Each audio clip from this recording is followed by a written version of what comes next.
आइए सुनते हैं प्रेमचंद जी की लिखी कहानी रामलीला। मैं सोनिया अडवाणी और आप हैं मेरे channel the Joy of reading पर। कहानी। इधर एक मुद्दत से रामलीला देखने नहीं गया। बंदरों के भद्दे चेहरे लगाए, आधी टांगों का पाजामा और काले रंग का ऊंचा कुर्ता पहने आदमियों को दौड़ते हु करते देखकर अब हंसी आती है, मजा नहीं आता। काशी की लीला जगत विख्यात है, सुना है लोग दूर दूर से देखने आते हैं। मैं भी बड़े शौक से गया, पर मुझे तो वहां की लीला और किसी वज्र देहात की लीला में कोई अंतर न दिखाई दिया। हाँ, रामनगर की लीला में कुछ साज सामान अच्छे हैं। राक्षसों और बंदरों के चेहरे पीतल के हैं, गदाएं भी पीतल की हैं।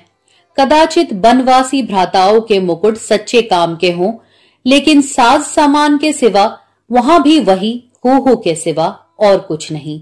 फिर भी लाखों आदमियों की भीड़ लगी रहती। लेकिन एक जमाना वह था जब मुझे भी रामलीला में आनंद आता था। आनंद तो बहुत हल्का सा शब्द है, वह आनंद उन्माद से कम न था। संयोगवश उन दिनों मेरे घर से बहुत थोड़ी दूर पर रामलीला का मैदान था, और जिस घर में लीला पात्रों का रूप रंग भरा जाता था वह तो मेरे घर से बिल्कुल मिला हुआ था। 2 बजे दिन से पात्रों की सजावट होने लगती थी। मैं दोपहर ही से वहां जा बैठता और जिस उत्साह से दौड़ दौड़ कर छोटे मोटे काम करता, उस उत्साह से तो आज अपनी पेंशन लेने भी नहीं जाता। एक कोठरी में राजकुमार का श्रृंगार होता था। उनकी देह में रामरज पीस कर पोती जाती, मुंह पर पाउडर लगाया जाता और पाउडर के ऊपर लाल हरे नीले रंग की बुंदकियां लगाई जाती थी। सारा माथा, भौहें, गाल, ठोड़ी बुंदकियों से रच उठती थी। एक ही आदमी इस काम में कुशल था। वही बारी बारी से तीनों पात्रों का श्रृंगार करता था। रंग की प्यालियों में पानी लाना, रामरज पीसना, पंखा झलना मेरा काम था।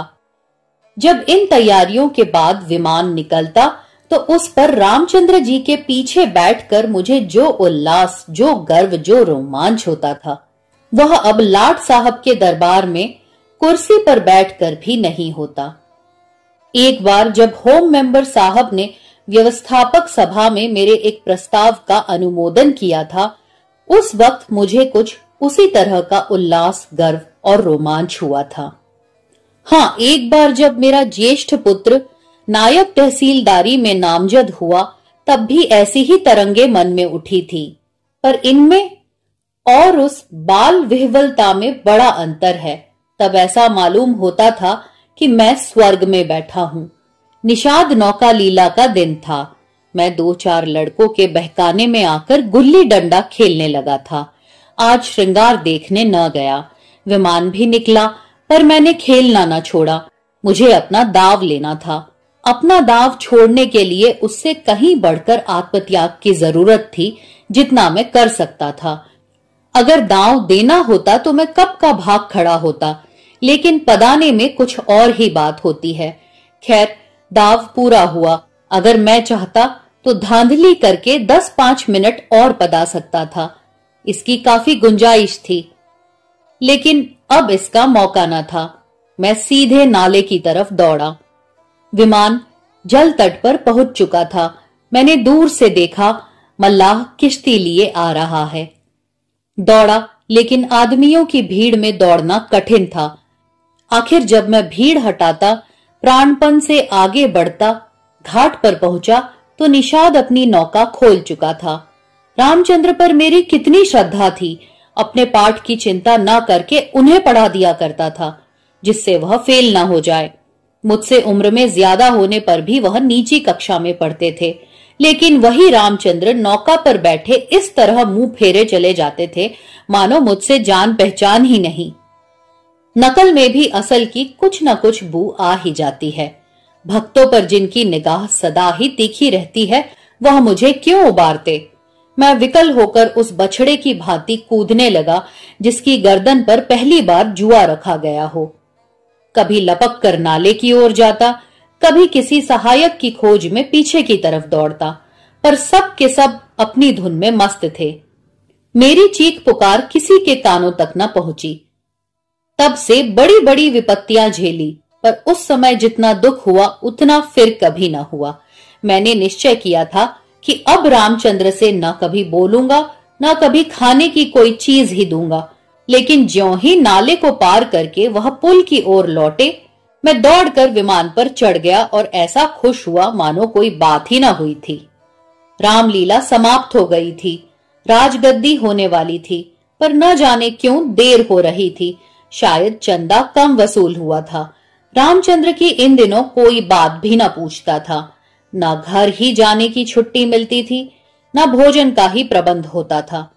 चौधरी साहब के यहां से एक सीधा कोई 3 बजे दिन को मिलता था। बाकी सारे दिन कोई पानी को नहीं पूछता। लेकिन मेरी श्रद्धा अभी तक ज्यों की त्यों थी। मेरी दृष्टि में अब भी रामचंद्र ही थे। घर पर मुझे खाने की कोई चीज मिलती, वह लेकर रामचंद्र को दे आता। उन्हें खिलाने में मुझे जितना आनंद मिलता था, उतना आप खा जाने में कभी न मिलता। कोई मिठाई या फल पाते ही मैं बेतहाशा चौपाल की ओर दौड़ता।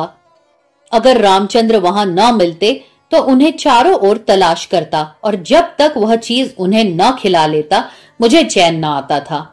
खैर, राजगद्दी का दिन आया। रामलीला के मैदान में एक बड़ा सा शामियाना ताना गया। उसकी खूब सजावट की गई। वैश्याओं के दल भी आ पहुंचे। शाम को रामचंद्र की सवारी निकली और प्रत्येक द्वार पर उनकी आरती उतारी गई। श्रद्धानुसार किसी ने रुपए दिए, किसी ने पैसे। मेरे पिता पुलिस के आदमी थे, इसलिए उन्होंने बिना कुछ दिए ही आरती उतारी। उस वक्त मुझे जितनी लज्जा आई उसे बयान नहीं कर सकता। मेरे पास उस वक्त संयोग से 1 रुपया था। मेरे मामा जी दशहरे के पहले आए थे और मुझे 1 रुपया दे गए थे। उस रुपए को मैंने रख छोड़ा था।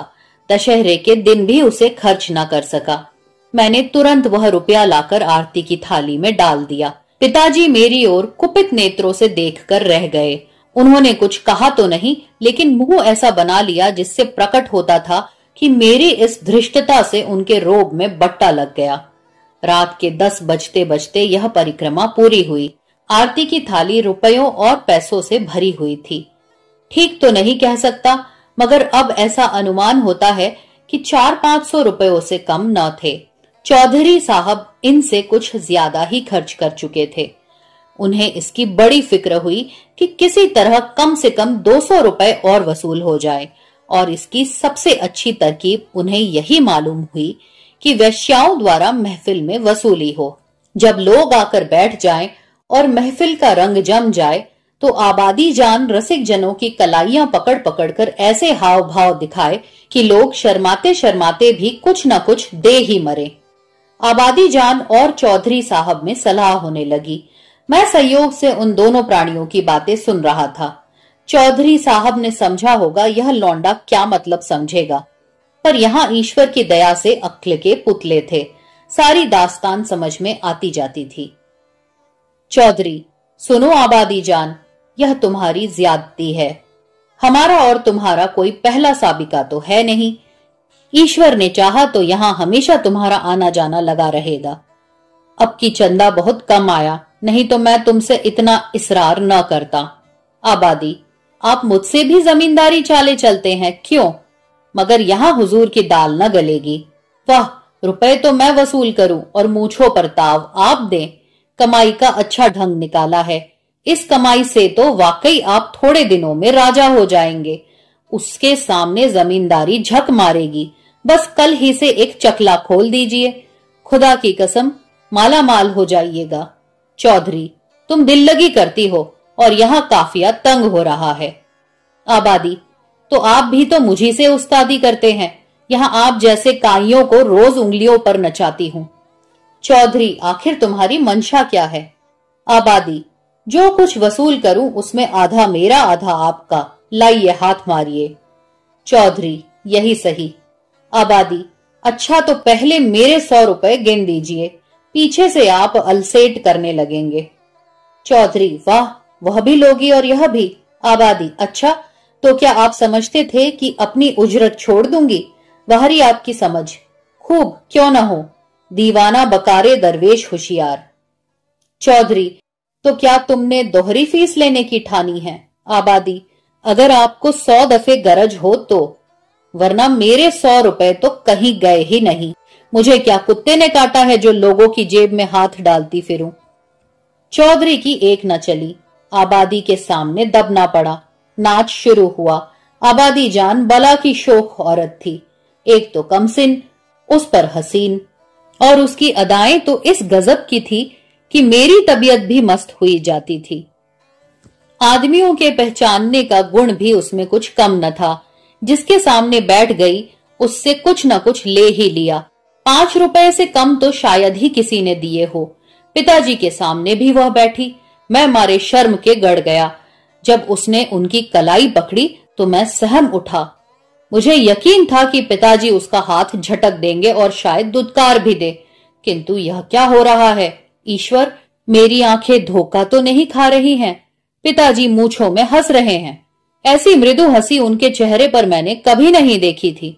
उनकी आंखों से अनुराग टपका पड़ता था। उनका एक एक रोम पुलकित हो रहा था। मगर ईश्वर ने मेरी लाज रख ली। वह देखो, उन्होंने धीरे से आबादी के कोमल हाथों से अपनी कलाई छुड़ा ली। अरे, यह फिर क्या हुआ? आबादी तो उनके गले में बाहें डाले देती है। अब पिताजी उसे जरूर पीटेंगे। चुड़ैल को जरा भी शर्म नहीं। एक महाशय ने मुस्कुराकर कहा, यहां तुम्हारी दाल न गलेगी आबादी जान, और दरवाजा देखो। बात तो इन महाशय ने मेरे मन की कही और बहुत ही उचित कही, लेकिन न जाने क्यों पिताजी ने उसकी ओर कुपित नेत्रों से देखा और मूंछों पर ताव दिया। मूंछों से तो वह कुछ न बोले, पर उनके मुख की आकृति चिल्लाकर सरोष शब्दों में कह रही थी, तू बनिया, मुझे समझता क्या है? यहां ऐसे अवसर पर जान तक निसार करने को तैयार हैं। रुपए की हकीकत ही क्या, तेरा जी चाहे आजमा ले, तुझसे दूनी रकम न दे डालूं तो मुंह न दिखाऊं। महान आश्चर्य, घोर अनर्थ। अरे जमीन, तू फट क्यों नहीं जाती? आकाश, तू फट क्यों नहीं पड़ता? अरे मुझे मौत क्यों नहीं आ जाती? पिताजी जेब में हाथ डाल रहे हैं। वह कोई चीज निकाली और सेठ जी को दिखाकर आबादी जान को दे डाली। आह, यह तो अशर्फी है। चारों ओर तालियां बजने लगी। सेठ जी उल्लू बन गए। पिताजी ने मुंह की खाई। इसका निश्चय मैं नहीं कर सकता। मैंने केवल इतना देखा कि पिताजी ने एक अशर्फी निकालकर आबादी जान को दी। उनकी आंखों में इस समय इतना गर्वयुक्त उल्लास था मानो उन्होंने हातिम की कब्र पर लात मारी हो। यही पिताजी हैं जिन्होंने मुझे आरती में 1 रुपया डालते देखकर मेरी ओर इस तरह से देखा था मानो मुझे फाड़ ही खाएंगे। मेरे उस परमोचित व्यवहार से उनके रोब में फर्क आता था और इस समय इस घृणित, कुत्सित और निंदित व्यापार पर गर्व और आनंद से फूले न समाते थे। आबादी जान ने एक मनोहर मुस्कान के साथ पिताजी को सलाम किया और आगे बढ़ी, मगर मुझसे वहां न बैठा गया। मारे शर्म के मेरा मस्तक झुका जाता था। अगर मेरी आंखों देखी बात न होती तो मुझे इस पर कभी एतबार न होता। मैं बाहर जो कुछ देखता सुनता था उसकी रिपोर्ट अम्मा से जरूर करता था, पर इस मामले को मैंने उनसे छिपा रखा। मैं जानता था उन्हें यह बात सुनकर बड़ा दुख होगा। रात भर गाना होता रहा। तबले की धमक मेरे कानों में आ रही थी। जी चाहता था चलकर देखूं, पर साहस न होता था। मैं किसी को मुंह कैसे दिखाऊंगा? कहीं किसी ने पिताजी का जिक्र छेड़ दिया तो मैं क्या करूंगा? प्रातःकाल रामचंद्र की विदाई होने वाली थी। मैं चारपाई से उठते ही आंखें मलता हुआ चौपाल की ओर भागा। डर रहा था कि कहीं रामचंद्र चले न गए हो। पहुंचा तो देखा तवायफों की सवारियां जाने को तैयार है। 20 आदमी हसरतनाक मुंह बनाए उन्हें घेरे खड़े हैं। मैंने उनकी ओर आंख तक न उठाई। सीधा रामचंद्र के पास पहुंचा। लक्ष्मण और सीता बैठे रो रहे थे और रामचंद्र खड़े कांधे पर लुटिया डोर डाले उन्हें समझा रहे थे। मेरे सिवा वहां और कोई न था। मैंने कुंठित स्वर से रामचंद्र से पूछा, क्या तुम्हारी विदाई हो गई? रामचंद्र, हाँ हो तो गई। हमारी विदाई ही क्या, चौधरी साहब ने कह दिया जाओ, चले जाते हैं। क्या रुपया और कपड़े नहीं मिले? अभी नहीं मिले। चौधरी साहब कहते हैं इस वक्त बचत में रुपए नहीं हैं, फिर आकर ले जाना। कुछ नहीं मिला? एक पैसा भी नहीं। कहते हैं कुछ बचत नहीं हुई। मैंने सोचा था कुछ रुपए मिल जाएंगे तो पढ़ने की किताबें ले लूंगा, सो कुछ ना मिला। राह खर्च भी नहीं दिया। कहते हैं कौन दूर है, पैदल चले जाओ। मुझे ऐसा क्रोध आया कि चलकर चौधरी को खूब आड़े हाथों लूं। वैश्याओं के लिए रुपए, सवारियां, सब कुछ, पर बेचारे रामचंद्र और उनके साथियों के लिए कुछ भी नहीं। जिन लोगों ने रात को आबादी जान पर 10-10, 20-20 रुपए न्योछावर किए थे, उनके पास क्या इनके लिए 2-2, 4-4 आने पैसे भी नहीं? पिताजी ने भी तो आबादी जान को एक अशर्फी दी थी। देखो इनके नाम पर क्या देते हैं। मैं दौड़ा हुआ पिताजी के पास गया। वह कहीं तफ्तीश पर जाने को तैयार खड़े थे। मुझे देखकर बोले, कहां घूम रहे हो? पढ़ने के वक्त तुम्हें घूमने की सूझती है? मैंने कहा, गया था चौपाल, रामचंद्र विदा हो रहे थे, उन्हें चौधरी साहब ने कुछ नहीं दिया। तो तुम्हें इसकी क्या फिक्र पड़ी है? वह जाएंगे कैसे? पास राह खर्च भी तो नहीं है। क्या कुछ खर्च भी नहीं दिया? यह चौधरी साहब की बेइंसाफी है। आप अगर 2 रुपया दे दे तो मैं उन्हें दे आऊं, इतने में शायद वह घर पहुंच जाएं। पिताजी ने तीव्र दृष्टि से देखकर कहा, जाओ अपनी किताब देखो, मेरे पास रुपए नहीं हैं। यह कहकर वह घोड़े पर सवार हो गए। उसी दिन से पिताजी पर से मेरी श्रद्धा उठ गई। मैंने फिर कभी उनकी डांट डपट की परवाह नहीं की।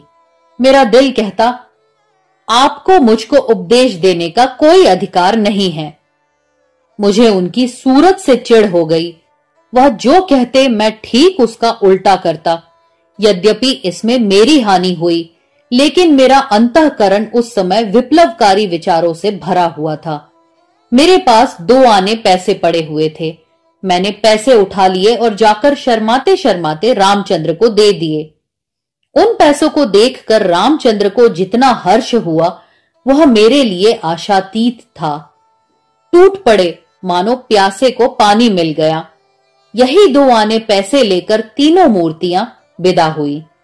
केवल मैं ही उनके साथ कस्बे के बाहर तक पहुंचाने गया।